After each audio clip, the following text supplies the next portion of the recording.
வாசிக்கலாம் வாங்க. நீதி தலைவர்கள் நூல்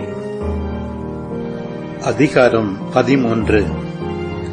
இஸ்ரேல் மக்கள் ஆண்டவரின் பார்வையில் தீயதெனப்பட்டதை மீண்டும் செய்தனர். ஆண்டவர் அவர்களை பெலிஸ்தியர் கையில் 40 ஆண்டுகள் ஒப்படைத்தார். சோராவை சார்ந்தவரும் தான் குலத்தவருமான ஒருவர் இருந்தார். அவர் பெயர் மனோவாகு. அவர் மனைவி மலடியாயிருந்ததால் குழந்தை பெறவில்லை. ஆண்டவரின் தூதர் அப்பெண்ணுக்கு தோன்றி அவரிடம், நீ மலடியாயிருந்ததால் இதுவரை குழந்தை பெற்றெடுக்கவில்லை. ஆனால் இனி நீ கருவுற்று ஒரு மகனை பெற்றெடுப்பாய். இப்பொழுது கவனமாயிரு. திராட்சரசமோ மதுபானமோ அருந்தாதே. தீட்டான எதையும் உண்ணாதே. ஏனெனில் நீ கருவுற்று ஒரு மகனை பெற்றெடுப்பாய். சவர கத்தி அவன் தலை மீது படக்கூடாது. ஏனெனில் பையன் பிறப்பிலிருந்தே கடவுளுக்கென நாசீர் ஆக இருப்பான். அவன் இஸ்ரேல் மக்களை பெலிஸ்தியரின் கையிலிருந்து விடுவிக்கத் தொடங்குவான் என்றார். அப்பெண் தம் கணவரிடம் வந்து கூறியது, கடவுளின் மனிதர் என்னிடம் வந்தார். அவரது தோற்றம் கடவுளின் தூதரின் தோற்றம் போல் பெரிதும் அச்சத்திற்குரியதாக இருந்தது. அவர் எங்கிருந்து வந்தவர் என்று நான் அவரை கேட்கவில்லை. அவரும் எனக்கு தம் பெயரை அறிவிக்கவில்லை. அவர் என்னிடம், இதோ நீ கருவுற்று ஒரு மகனை பெற்றெடுப்பாய். ஆகவே நீ திராட்சரசமோ மதுபானமோ அருந்தாதே. தீட்டான எதையும் உண்ணாதே. ஏனெனில் பையன் பிறந்த நாள் முதல் இறக்கும் நாள் வரை கடவுளுக்கென நாசீராக இருப்பான் என்றார். மனோவாகு ஆண்டவரை நோக்கி, என் தலைவரே, நீர் அனுப்பிய கடவுளின் மனிதர் மீண்டும் எங்களிடம் வந்து, பிறக்கப் போகும் குழந்தைக்கு நாங்கள் என்ன செய்ய வேண்டும் என்பதை கற்றுத்தரட்டும் என்று கூறி வேண்டினார். கடவுள் மனோவாகின் வேண்டுதலை கேட்டார். கடவுளின் தூதர் மீண்டும் அப்பெண்ணிடம் வந்தார். அப்போது அவர் வயலில் அமர்ந்திருந்தார். அவருடைய கணவர் மனோவாகு அவருடன் இல்லை. அவர் தம் கணவரிடம் விரைந்து ஓடிச் சென்று அவரிடம், இதோ அன்று என்னிடம் வந்த மனிதர் எனக்கு தோன்றியுள்ளார் என்று தெரிவித்தார். மனோவாகு எழுந்து தம் மனைவியின் பெண்ணே சென்றார். அவர் அம்மனிதரிடம் வந்து, இப்பெண்ணிடம் பேசிய மனிதர் நீர்தாமா என்று கேட்டார். அதற்கு அவர், நான் தான் என்றார். மனோவாகு, உம் வார்த்தைகள் நிறைவேறும் பொழுது பையனின் நெறிமுறையும் செயலும் எப்படி இருக்கும் என்று கேட்டார். ஆண்டவரின் தூதர் மனோவாகிடம், நான் இப்பெண்ணிடம் சொன்ன அனைத்தையும் அவள் கவனமாய் கடைபிடிக்கட்டும். திராட்சை கொடியிலிருந்து வரும் எதையும் அவள் உண்ணக்கூடாது. திராட்சை ரசமோ மதுபானமோ அவள் அருந்தக்கூடாது. தீட்டான எதையும் அவள் உண்ணக்கூடாது.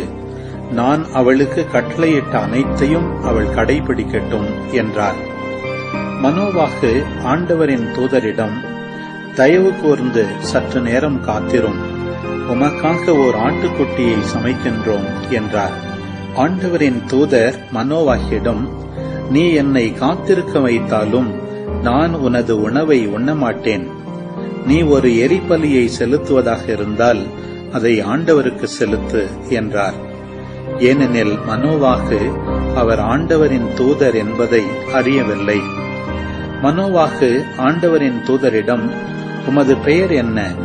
உம் வார்த்தைகள் நிறைவேறும் பொழுது நாங்கள் உம்மை பெருமைப்படுத்துவோம் என்றார். ஆண்டவரின் தூதர் அவரிடம், எனது பெயரை ஏன் கேட்கின்றாய்? அது வியப்புக்கு உரியது என்றார்.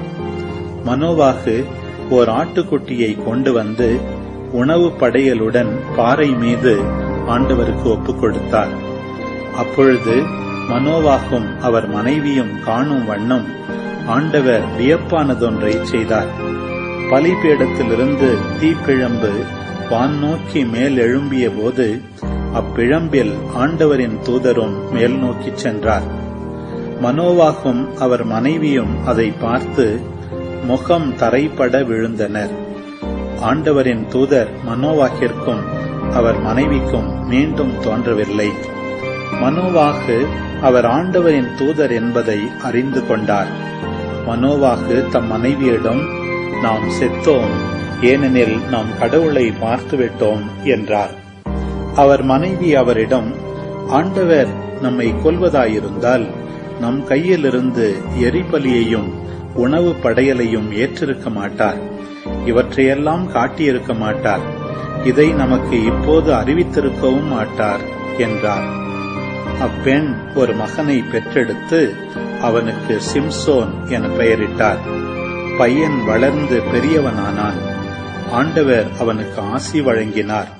சோராவுக்கும் எசுத்தாவேலுக்கும் இடையே அவன் இருக்கும்போதுதான் ஆண்டவரின் ஆவி அவனை தூண்டத் தொடங்கியது. நீதித் தலைவர்கள் நூல் அதிகாரம் 14. சிம்சோன் திமினாவுக்கு சென்றார். திமினாவில் பெலிஸ்தியர் மகளிருள் ஒருத்தியை கண்டார். அவர் திரும்பிச் சென்று தம் தந்தையிடமும் தாயிடமும், நான் திமினாவில் ஒரு பெண்ணை கண்டேன், அவள் பெலிஸ்திய மகளிருள் ஒருத்தி, இப்பொழுது அவளை எனக்கு மணமுடித்து வையுங்கள் என்றார். அவர் தந்தையும் தாயும் அவரிடம், உன் உறவு பெண்களிடையே யாரும் இல்லையா? நம் மக்கள் அனைவரிடையே ஒரு பெண் கிடைக்கவில்லையா? நீ ஏன் விருத்த சேதனம் செய்யப்படாத பெலிஸ்தியரிடம் சென்று பெண் எடுக்க வேண்டும் என்று கேட்டனர். சிம்சோன் தம் தந்தையிடம், அவளை எனக்கு மணமுடித்து வையும், ஏனெனில் அவளை எனக்கு பிடித்திருக்கிறது என்றார். அவர் தந்தையும் தாயும் இது ஆண்டவரின் செயல் என்று அறியவில்லை. ஏனெனில் அந்நாள்களில் இஸ்ரேல் மீது அதிகாரம் செலுத்தி வந்த பெலிஸ்தியரை தண்டிக்க ஆண்டவர் வாய்ப்பு தேடிக் கொண்டிருந்தார். சிம்சோனும் அவர் தந்தையும் தாயும் திமினாத்துக்கு புறப்பட்டு சென்றனர். அவர்கள் திமினாத்தின் திராட்சை தோட்டங்களை வந்தடைந்தனர். அப்போது ஒரு சிங்கக்குட்டி கர்ச்சித்துக் கொண்டு அவர் மீது பாய்ந்தது. ஆண்டவரின் ஆவி ஆற்றலுடன் அவர் மீது இறங்கியது. ஆட்டை இரண்டாக கிழிப்பது போல் சிங்கக்குட்டியை அவர் வெறும் கையால் கிழித்தார். அவர் தாம் செய்ததை தம் தந்தைக்கும் தாய்க்கும் கூறவில்லை. அவர் சென்று அப்பெண்ணிடம் பேசினார். சிம்சோனுக்கு அவள் பிடித்தவளாக தோன்றினாள். சில நாட்கள் கழித்து அவளை கூட்டிச் செல்ல அவர் மீண்டும் வந்தார். அவர் சிங்கத்தின் பிணத்தை காண திரும்பினார். இதோ சிங்கத்தின் பிணத்தில் தேன் கூடும் தேனும் காணப்பட்டன. அவர் தேனடையை கையில் எடுத்து அருந்திக் கொண்டே தொடர்ந்து நடந்தார். தம் தந்தை தாயிடம் சென்று அவர்களுக்கும் கொடுத்தார். அவர்களும் அருந்தினர். அவர் அவர்களிடம் சிங்கத்தின் பிணத்திலிருந்து தேனடையை எடுத்ததாக சொல்லவில்லை.